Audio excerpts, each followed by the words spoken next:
Assalamualaikum warahmatullahi wabarakatuh. A'udzu billahi minasyaitonir rajim. Bismillahirrahmanirrahim. Alhamdulillahi rabbil alamin. Nahmadullah wa nasta'inuhu wa nastaghfiruh wa na'udzu billahi min shururi anfusina wa min sayyiati a'malina may yahdihillahu fala mudilla lahu wa may yudlil fala hadiya lahu. Allahumma shalli wa sallim wa barik ala Muhammadin wa ala alihi wa ashabihi wa ala man tabi'ahum bi ihsan ila yaumi yub'atsun yauma la yanfa'u malu wa la banun illa man atallaha bi qalbin salim. Asyhadu an la ilaha illallah wa asyhadu anna Muhammadan abduhu wa rasuluh. Qala Allah Ta'ala ya ayyuhalladzina amanu taqullaha haqqa tuqatih wa la tamutunna illa wa antum muslimun. Wa qawluhu sallallahu alaihi wasallam ittaqillaha haitsu ma kunta wa atbi'is sayyi'atal hasanata tamhuha wa khaliqin nasa bi khuluqin hasan. Amma ba'd, fa ya ma'asyiral muslimin, jamaah Masjid Mujahidin, para pendengar, penggemar siaran radio dakwah Masjid Mujahidin yang dimuliakan oleh Allah. Semoga senantiasa rahmat dan nikmat Allah tercurahkan kepada kita, dan rahmat dan nikmat Allah yang telah tercurahkan kepada kita, mari senantiasa kita mensyukurinya dengan menggunakannya terhadap segala suatu ucapan, perbuatan, dan niat yang diridhoi oleh Allah Subhanahu wa Ta'ala. Melanjutkan daripada pelajaran kita yang lalu, larangan menjadikan orang-orang kafir sebagai orang kepercayaan, yaitu ayat 144, 145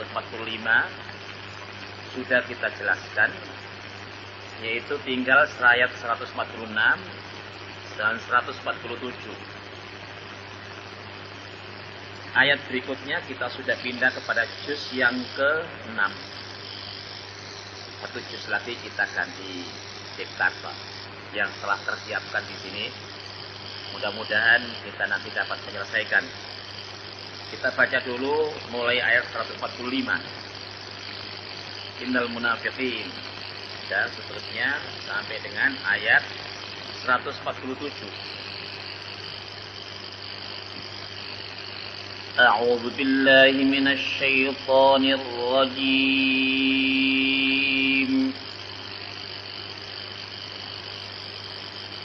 Innal munafiqina fid darkil asfali minan nar walan tajida lahum nasira illal ladzina tabu wa aslahu wa'tasamu billahi wa akhlasu dinahum lillah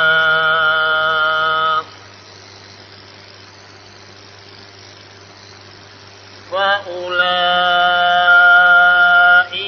ma'al mu'minin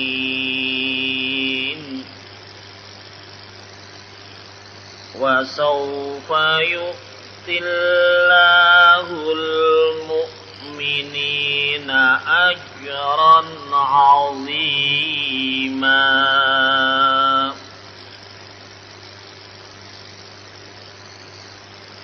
Ma yaf'alullahu bi'azabikum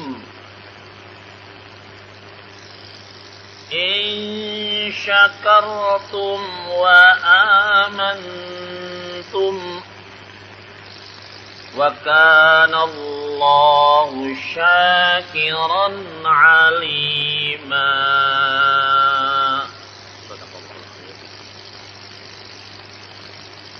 ayat 145 pada hari pekan lalu sudah kita terjemahkan dan sudah kita tambah sedikit, yaitu maksudnya dengan tujuan agar kita tidak sampai terlibat atau berbuat seperti orang-orang munafik, karena akibatnya berat sekali. Kita baca di dalam terjemah bebasnya ayat 145 yang tertulis hitam itu. Innal munafiqina fit tarfil asfali minan nar walan tajida lahum nasira. Sesungguhnya orang-orang munafik itu ditempatkan pada tingkatan yang paling bawah dari neraka. Fit tarfil asfali minan nar. Ad-darfu itu adalah dasar, asfal yang paling bawah. Berarti tiap-tiap tingkatan itu mempunyai dasar. Tapi dasar yang paling bawah itulah tempat menyiksa orang-orang munafik. Wal'iyadzubillah. Allahumma inna na'udzubika minal munafiqin, minal nifaq. Dan kamu tidak akan mendapat seorang penolong pun bagi mereka. Tetapi kalau orang munafik ini masih hidup, belum sakaratul maut, masih ada kesempatan untuk kembali. Artinya taubat. Inilah makna ayat 146. Illa alladzina tabu wa aslahu wa'tasamu billah wa akhlasu dinahum lillah. Kecuali mereka melakukan beberapa perbuatan-perbuatan tabu. Illalladzina tabu, kecuali orang-orang yang mereka itu mau bertaubat. Tabu jamak. Taba artinya mereka bertaubat. Ia bertaubat. Tabu, mereka bertaubat. Satu. Jadi orang-orang yang munafik yang diancam nanti akan disiksa di dalam dasar neraka yang paling dalam, itu kalau munafiknya itu dibawa sampai mati. Seperti orang musyrik, dosanya tidak akan diampun oleh Allah kalau dosanya dibawa mati.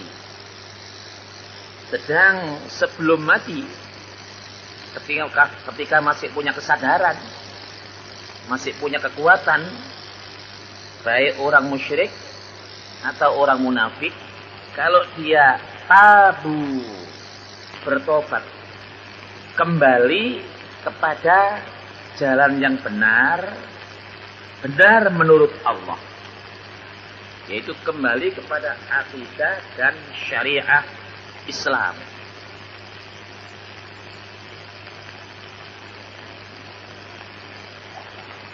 Yang kedua, wa aslahu, dan mereka mengadakan perbaikan-perbaikan, merubah sikap.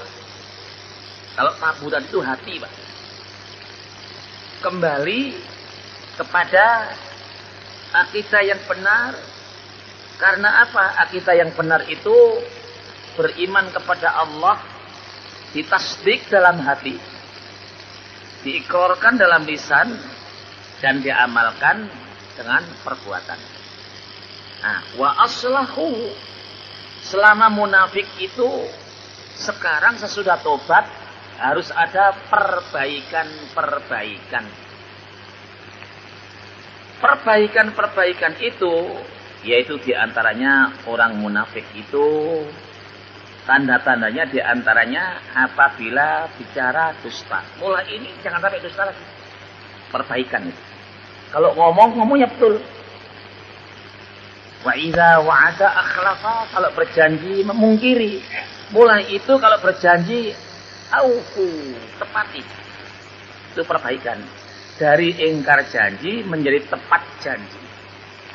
Dari bicara dusta menjadi bicara benar. Wa idza tumina khana, apabila dipercaya khianat. Mulai sesudah tobat jangan sampai berkhianat. Jadi semua yang dipercayakan kepadanya jangan sampai dikhianati.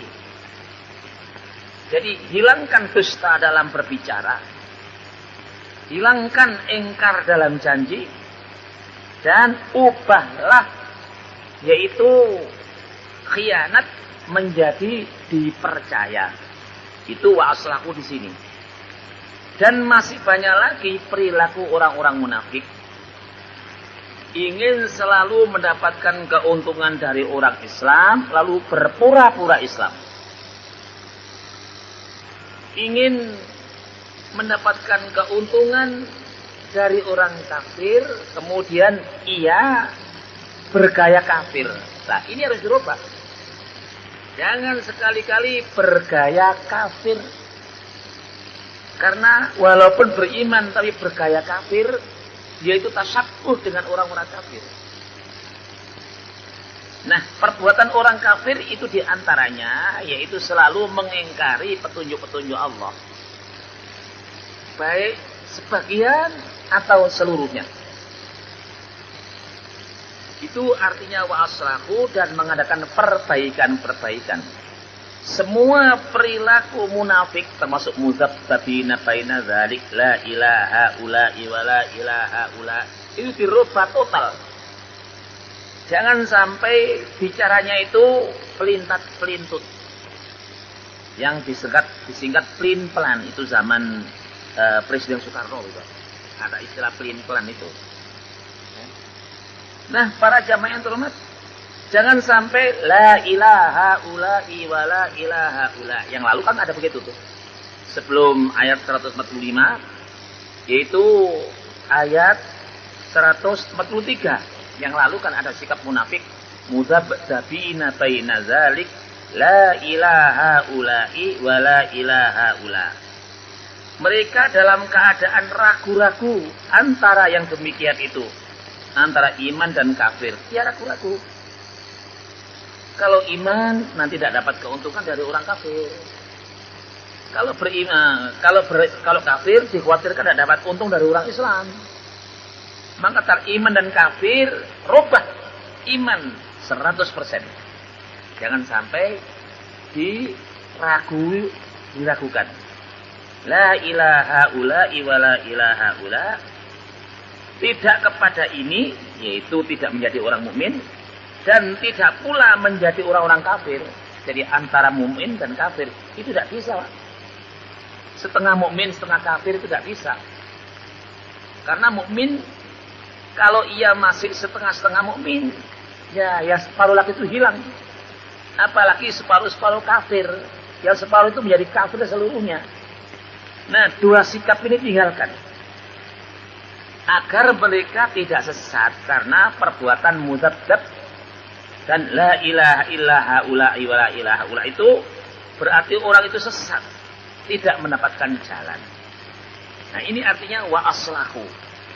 Ia harus mengadakan perbaikan-perbaikan. Yang ketiga, tobat dan mengadakan perbaikan-perbaikan. Sikap-sikap nifak ditinggalkan seluruhnya, berubah menjadi sikap-sikap iman, menjadi mukmin yang haqqa. Wa'tasamu billah, yang ketiga harus mereka berpegang teguh billah, kepada Allah. Berpegang teguh kepada Allah itu artinya mengikuti akidah Islamiyah, syariat Islamiyah, akhlak Islamiyah. Kalimat i'tisam dari kalimat asoma. diikutkan kepada bentuk ifta'ala i'tasama. Di dalam surat Ali Imran ada wa'tasimu bihablillah, berpegang teguhlah kamu kepada tali Allah. Apa maksudnya tali Allah? Tali itu adalah alat pengikat. Pengikat yang diberikan oleh Allah. Tali itu berupa akidah, syariah, dan akhlak Islamiyah. Ini. Jadi langkah yang pertama tobat. Langkah yang ketiga, kedua mengadakan perbaikan-perbaikan. Langkah yang ketiga mengadakan berpegang teguh kepada Allah, kepada hukum-hukum Allah. Yang semula lesannya mengakui hukum-hukum Allah, tapi hatinya tidak mengakui. Nah, sekarang harus 100% berpegang teguh kepada hukum-hukum Allah. Billah, dengan Allah maksudnya dengan hukum-hukum Allah. Yang mengandung perintah dan larangan, perintah dilakukan, yang larangan dijauhi sejauh-jauhnya. Yang keempat, wa akhlasu dinahum, dan mereka membersihkan agama mereka lillah, karena Allah. Membersihkan itu artinya harus mengikhlaskan, memurnikan. Ia mengadakan perbaikan, ia berpegang teguh kepada syariat Allah. Ini supaya mengikhlaskan sepenuhnya kepada Allah. Semula orang munafik itu kalau terhadap orang kafir, lalu syariatnya dilepas, akidahnya dilepas, karena supaya mendapatkan keuntungan dari orang kafir. Kemudian kalau ketemu orang Islam, ia memegangi atau berucap kepada hal-hal yang sama dengan orang Islam, walaupun artinya ingkar karena ingin mendapatkan keuntungan dari orang Islam. Nah, ini wa akhlasu dinahum, dan mereka mengikhlaskan agama mereka lillah. Jadi ikhlas itu kan didahului dengan tauhid uluhiyah. Tauhid rububiyah mengakui bahwa satu-satunya pencipta, pemelihara, dan yang mengatur alam ini dan isinya makhluk hanya satu, yaitu Allah. Tidak terbagi-bagi. Tapi itu belum cukup iman yang seperti itu. Sebab iman seperti itu seperti imannya orang jahiliyah. Harus diikuti dengan tauhid uluhiyah. Bahwa Allah yang pencipta, Allah yang memelihara, Allah yang mengatur itu kita jadikan objek satu-satunya sesembahan. Jadi sesembahan murni kepada Allah saja, tidak kepada yang lain. Nah, ini yang dimaksud wa akhlasu dinahum. Menjalankan syariat Islam semata-mata lillah.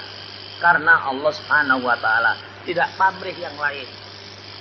Sebab banyak orang yang beriman, tapi imannya tidak murni, tidak bersih. Sehingga kalau beribadah, tujuannya juga tidak satu, tidak murni. Satu contoh yang Nabi Shallallahu Alaihi Wasallam sangat prihatin dengan umatnya di akhir zaman.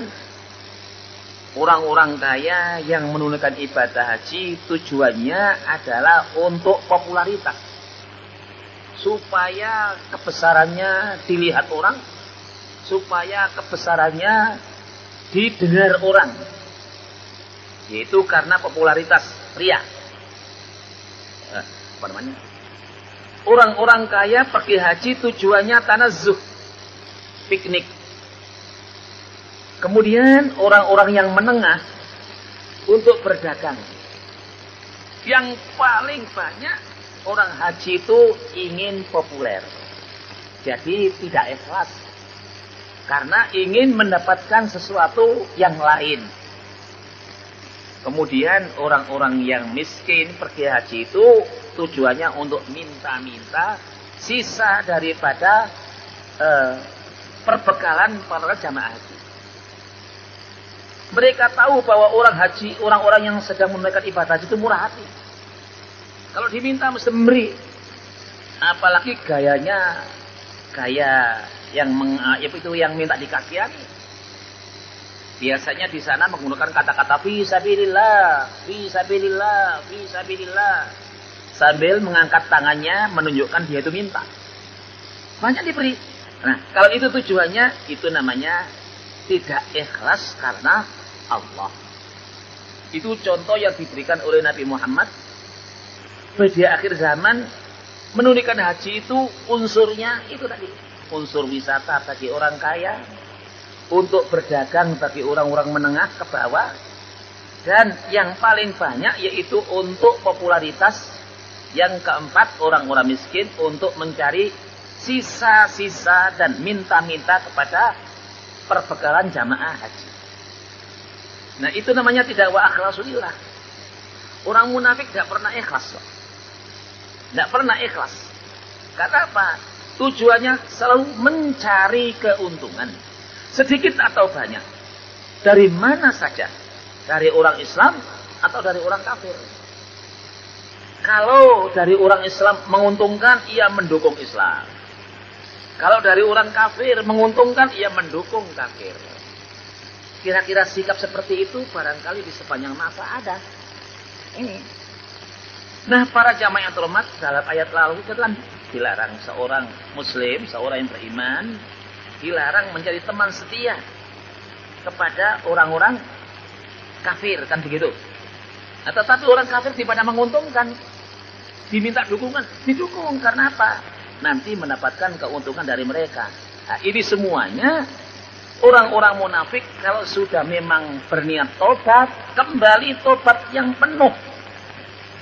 Lalu mengadakan perbaikan-perbaikan dan berpegang teguh dengan agama Allah.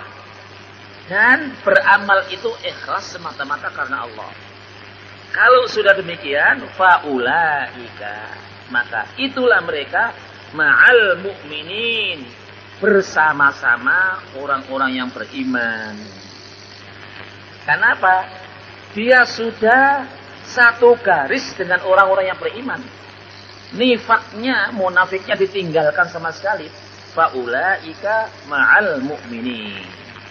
Kalau sudah orang munafik itu bertobat, mendapatkan perbaikan-perbaikan, lalu berpegang teguh kepada hukum-hukum Allah, dan mereka itu beramal, beribadah, ikhlas semata-mata karena Allah, faulaika ma'al mu'minin. Mereka itulah berserta bersama-sama orang-orang yang beriman. Para jamaah yang terhormat, saya rasa artinya sudah banyak persamaan kalimat-kalimatnya dengan yang sebelumnya, ya. Illalladzina tabu, kecuali mereka orang-orang yang mau kembali. Taubat itu artinya kembali, Pak. Kembali ke jalan yang benar. Nah, kalau asalnya salah, masuk kepada kebenaran, itu artinya memperkaya diri dari orang yang kafir menjadi orang yang beriman. Tapi ini asalnya beriman. Kemudian imannya cacat. Lalu kembali kepada iman yang benar. Itu melalui tobat, islah, ihtisab billah, dan ikhlas dinahum lillah. Faulaika ma'al mu'minin.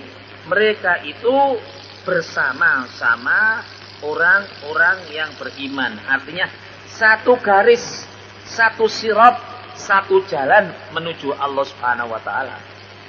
Sebab kalau tidak mengikuti jalan orang-orang yang beriman, nanti tidak bisa sampai di hadapan Allah Subhanahu wa taala. Sebab menuju jalan Allah jalannya cuma satu, yaitu sirat mustaqim, jalan yang lurus. Jalan yang lurus yaitu jalan menurut petunjuk dari Allah Subhanahu wa taala yang disampaikan oleh Rasul terakhir Nabi Muhammad sallallahu alaihi wasallam. Tinggal satu ayat juz 4 ini. Wa ma yaf'alullahu bi'adzabikum.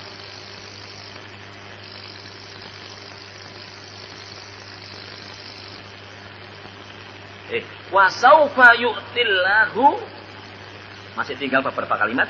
Wa saufa yu'tillahu, wa saufa, dan akan.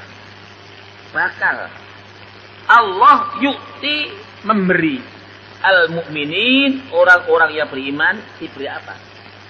Orang-orang yang beriman itu diberi ajran 'azima, yaitu pahala yang besar. Kenapa pahala ini kok dikatakan besar, Pak? Kenapa? Pemberian pahala yang dipersiapkan oleh Allah kepada orang-orang yang beriman, yang beramal ini tidak sombut, Pak. Coba membaca alif lam mim. Itu ada berapa huruf, Pak? Ada 3 ya. Alif lam mim. Tapi itu niatnya adalah tilawatil Quran dalam satu kalimat alif lam mim. Itu diberi pahala masing-masing huruf 1 hasanah, 1 pahala. Lam 1 pahala. Mim 1 pahala. Sehingga baca alif lam mim itu mendapatkan 3 pahala, masing-masing pahala dilipat gandakan minimal 10 pahala. Coba bermodal baca alif lam mim mendapatkan pahala 30. Kakak sombot itu. Tidak sombot itu. Pahala 30 itu hanya membaca 3 huruf saja. Jadi pemberian Allah Subhanahu wa taala terhadap orang yang beriman itu terlalu banyak pemberiannya daripada perbuatan orang-orang yang beriman. Para jamaah yang terhormat, satu perbandingan lagi ya. Innalillahi mi'atu rahmatin. Sesungguhnya Allah Subhanahu wa taala itu mempunyai 100 nikmat. 1 diberikan kepada hamba-hambanya, baik yang beriman atau tidak, yang tidak beriman, kepada binatang-binatang dan kepada tumbuh-tumbuhan yang ada selama dunia ini berkembang. Jadi nikmat untuk kepentingan manusia, kepada hewan-hewan. Apa Pak nikmat hewan? Hewan nikmat. Hewan itu kalau ayam kan mau menyusui anak-anaknya. Gerakan naluri induk ayam mau menyusui anak-anaknya setelah menetas dari telur itu kalau bukan karena nikmat Allah nggak mungkin. Ya. Binatang-binatang itu semuanya diberi nikmat oleh Allah Subhanahu wa taala. Dan tumbuh-tumbuhan itu diberi nikmat oleh Allah Subhanahu wa taala. Sekalipun pohon-pohon itu di waktu musim panas layu, pohonnya banyak yang berjatuhan, tapi tidak mati. Begitu Allah Subhanahu wa taala memberi nikmat hujan, sekali hujan segar lagi, daun-daunnya tumbuh lagi. Itu 1 nikmat. Lalu yang 99 nikmat itu diberikan oleh Allah Subhanahu wa taala. Nanti kalau sudah dunia ini digulung oleh Allah Subhanahu wa taala dan makhluk-makhluknya selain manusia dan jin dilenyapkan oleh Allah Subhanahu wa taala, manusia memulai masuk ke alam barzakh dan dipindah ke padang mahsyar. Mulai itu 99 nikmat Allah diberikan kepada manusia. Tidak sebanding enggak. Di dunia ini baru 1%. Lalu di akhirat nanti diberikan 99%. Dan yang mendapatkan 99% itu hanya 1 kelompok. Yaitu orang-orang yang beriman, lalu beramal soleh, dan berakhlak mulia. Selain itu tidak diberi. Lalu berapa besarnya nikmat, rasanya kesenangan yang diberikan cuma 1 golongan, yaitu manusia yang beriman dan beramal soleh dan berakhlak mulia. Itu mendapatkan bagian nikmat 99%. Oleh karena itu Allah sering menyifati pahala yang agung. Cuma kadang-kadang sekarang ini orang tidak merasa. Dari nikmat Allah Subhanahu wa taala yang 1% ini, manusia ada yang kerepotan menghitung uang. Saking banyaknya. Uang itu dimasukkan di dalam peti, tidak dihitung. Kalau dihitung, itu kerepotan. Oleh karena itu membuat mesin-mesin untuk menghitung uang. Seperti di bank kita. Sampai tidak kober menghitung uangnya itu. Dan gudang-gudangnya itu penuh. Baru 1%. Ada orang yang bisa menikmati bergudang-gudang harta. Oleh karena itu ada yang kaya, ada yang miskin. Dalam keadaan seperti itu, di dalam suatu hadis qudsi yang biasa dulu disampaikan oleh Ustaz Tariq ya, oleh Aziz, dikatakan bahwa Allah Subhanahu wa taala berfirman, "Al-fuqara'u 'iyali wal aghniya'u wukalai." Wahai orang-orang yang kaya-kaya, yang mendapatkan kumpulan himpunan hak nikmat yang cuma 1% ini, ada sekelompok yang tidak mendapatkannya, yang disebut fuqara. Orang-orang miskin itu hambaku. Orang-orang kaya juga hambaku. Kalau mereka semuanya beriman, maka semua menjadi kekasihku. Selama di dunia, orang-orang fakir itu kekasihku, keluargaku, dan orang-orang kaya itu adalah wakil-wakilku. Oleh karena itu ada kewajiban wa anfiqu mimma razaqnahum yunfiqun. Menginfakkan, menafkahkan, membelanjakan, mengeluarkan sebagian dari apa ya, dari nikmat Allah yang telah terhimpun begitu banyak. Yang wajib tidak banyak, Pak.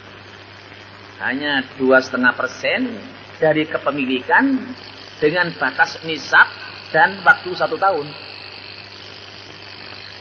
Adapun yang lebih banyak lagi infak, sedekah tatawwu. Tidak harus kaya, asal ia punya sedikit, sedekah sedikit. Kemudian kalau banyak, sedekah banyak. Jangan kalau uang banyak, sedekahnya sedikit seperti hartanya orang-orang yang punya sedikit. Itu namanya tidak syukur seperti itu. Nah, itulah yang dikatakan ajrun 'azima. Artinya, tahu dirilah orang-orang yang mendapatkan nikmat di dunia ini lebih dari orang-orang lain. Supaya tahu diri. Yaitu infak. Ibadah dengan harta. Oleh karena itu, balasan Allah Subhanahu wa taala tentang infak ini ada khusus sendiri. Infak 1, kalau itu satuan uang 100 rupiah atau 1.000 rupiah. Infak 1.000, Allah akan membalas pahala 700 kali dari yang diinfakkan. Jadi untuk ibadah infak. Nah, oleh karena itu selalu dikatakan wa saufa yu'tillahul mu'minina ajron 'azima. Dan Allah akan bakal memberikan kepada orang-orang yang mukmin dari imannya yang bersih, amal solehnya yang bersih, ketentramannya dengan akhlaknya mulia, diberi apa? Ajrun 'azima, yaitu pahala yang agung. Dan kalimat ajrun 'azima itu berulang kali disebut di dalam Al-Quran. Oleh karena itu para jamaah ulama, setiap pembukaan pengajian kami selalu memohon, mengajak kepada kita, yaitu marilah mensyukuri nikmat dari nikmat-nikmat yang Allah telah berikan kepada kita. Agar hari ini, hari esok, dan khususnya di hari kiamat ditambah oleh Allah. Karena apa? Orang yang bersyukur ditambah oleh Allah. Orang yang kufur, ingat, nanti akan diancam siksa oleh Allah Subhanahu wa taala. Syukur itu bagian daripada iman, bakhil bagian daripada kafir. Nah, para jamaah yang terhormat, tinggal 1 ayat untuk juz 5 ini ya. Nah, untuk juz 5. Ma yaf'alullahu bi'adzabikum. Ma yaf'alullah. Ma yaf'alu Allahu. Ma apa? Yaf'alu berbuat.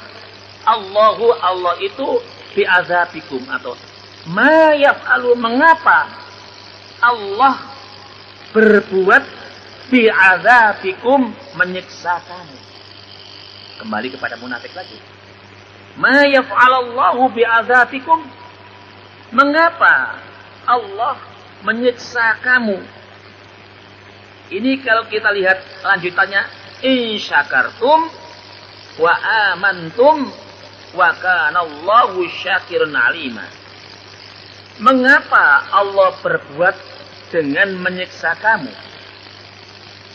In syakartum, jika kau bersyukur, wa amantum, dan kamu mau beriman, wa kanallahu, dan adalah Allah itu syakiron alima, maha mensyukuri dan maha mengetahui. Tadi kan kita katakan dari firman Allah, la in syakartum la azidannakum. Iman itu, syukur itu bagian daripada iman yang dikatakan syukur nikmat. Syukur nikmat mengakibatkan perolehannya akan ditambah oleh Allah Subhanahu wa taala. Tetapi kalau diberi nikmat lalu tidak mensyukurinya, dari apa yang dimiliki sebagian dari nikmat Allah Subhanahu wa taala, kalau itu ditahan, namanya bakhil, medhit. Nah, nahan nikmat itu berarti dia itu bersifat la'ing kafartum, tidak mau mengeluarkan infak itu. Oleh Allah diberi istilah kamu kafartum, kufur nikmat. Oleh karena itu syukur bagian daripada iman, bakhil itu bagian daripada kufur. Orang yang bakhil terhadap hartanya akan infak, nanti inna azabi lasyadid. Ingatlah bahwa orang-orang yang bakhil itu akan membakhili dirinya sendiri. Sebab apa? Akan berhadapan dengan siksa Allah Subhanahu wa taala. Ma'asyiral muslimin. Ini ayat terakhir dari juz 5. Insyaallah juz 6 akan kita lalui. Habis itu kita akan pindah juz ke-7, yaitu dikbacaan baru. Sudah disiapkan, Pak. Jamaah-jamaah ini telah dipersiapkan. Alhamdulillah. Mari kita baca dari arti ayat 147. Ma yaf'alullahu bi'adzabikum. Mengapa Allah akan menyiksamu jika kamu bersyukur dan beriman? Artinya, tidak mungkin Allah menyiksa orang-orang yang bersyukur dan beriman itu. Karena apa? Allah adalah maha mensyukuri lagi maha mengetahuinya. Jika hamba yang beriman itu bersyukur kepada Allah, Allah mensyukuri mereka. Syukur Allah terhadap hambanya itu berupa tambahan-tambahan nikmat berikutnya, dan berikutnya. Ini. Oleh karena itu, Allah tidak mungkin menyiksa orang-orang yang bersyukur, syukur nikmat maksudnya, dan orang-orang yang beriman. Jadi termasuk orang munafik kalau kembali menjadi iman dengan langkah-langkah taubat, langkah-langkah memperbaiki diri, kemudian berpegang kepada hukum-hukum Allah, maka dia akan bersama-sama orang yang mukmin dan akan diberi pahala dengan ajron azima. Nah, setelah menjadi orang mukmin kembali, sikap syukur supaya diperhatikan. Apa yang kita syukuri? Sebetulnya dalam tubuh kita ini nikmat Allah sudah cemawis, Pak. Kita bernafas sejak dalam kandungan sampai lahir sekarang ini pernah ditarik rekening oleh Allah Subhanahu wa taala. Yaitu oksigen yang kita hirup sehari-hari ini tidak pernah ditarik oleh Allah Subhanahu wa taala. Coba masuk rumah sakit. Ketika nafas kita sengal-sengal gitu, lalu diberi oksigen 2 tabung. Kira-kira keluar dari rumah sakit, terima kasih rumah sakit gitu, disodori. Lalu kwitansi harus bayar sekian tabung, 2 tabung. Tetapi Allah Subhanahu wa taala meletakkan oksigen di bumi raya ini, silakan untuk menghirup sepuas-puasnya. Tidak akan ditarik oleh Allah Subhanahu wa taala. Itu yang nyata, Pak. Kalau air, katakanlah orang kota itu bayar PDAM ya, itu tidak harga airnya Pak, tapi ongkos membersihkannya itu loh. Dan ongkos mengantarkan ke rumah itu ditarik bayar, tapi airnya tidak dijual itu. Jadi PDAM tidak menjual air itu. Ongkos untuk menjalurkan ke rumah, meterannya, membersihkannya, itu kita ditarik ongkos. Airnya tidak bayar Pak. Ini ada 3 yang harus dimiliki oleh umum, tidak boleh dimonopoli. Air, api, dan udara. Ini. Oleh karena itu orang Islam, kalau ada rumah, dia mau lebih tinggi, harus memperhatikan rumah yang rendah tadi itu. Terganggu itu tidak. Kalau mereka tidak mengizinkan, menurut peraturan pemerintah tidak boleh Pak. Ini kita buat sini rumah kecil, kita buat lantai 3. Sehingga angin tidak ada jalan untuk orang itu. Berarti ia menyusahkan. Orang yang beriman, perbuatannya harus menyebabkan orang lain aman. Al-muslimu man salimal muslimuna min yadihi walisanihi. Orang yang Islam itu artinya orang yang orang lain aman daripada ucapannya dan perbuatannya. Para jamaah yang terhormat, ya mengaji itu kalau serius Pak, tak terasa waktu habis. Oleh karena itu kalau ada bertanya, saya tidak buka. Ini karena apa? Waktu sudah isya. Sedangkan kerja dituntut, yaitu untuk sholat di awal waktu. Kita tutup dulu dengan bacaan doa penutup. Bismillahirrahmanirrahim. Allahumma salli wa sallim wa barik ala Muhammad walhamdulillahil alamin. Subhanakallahumma wa bihamdika nasyhadu an la ilaha illa anta wa nastaghfiruka wa natubu ilaik. Rabbana la tuzigh qulubana ba'da idh hadaitana wa hab lana min ladunka rahmah. Innaka antal wahhab. Subhana rabbika rabbil izzati amma yasifun wa salamun alal mursalin walhamdulillahi rabbil alamin. Wal afu minkum. Assalamualaikum warahmatullahi wabarakatuh.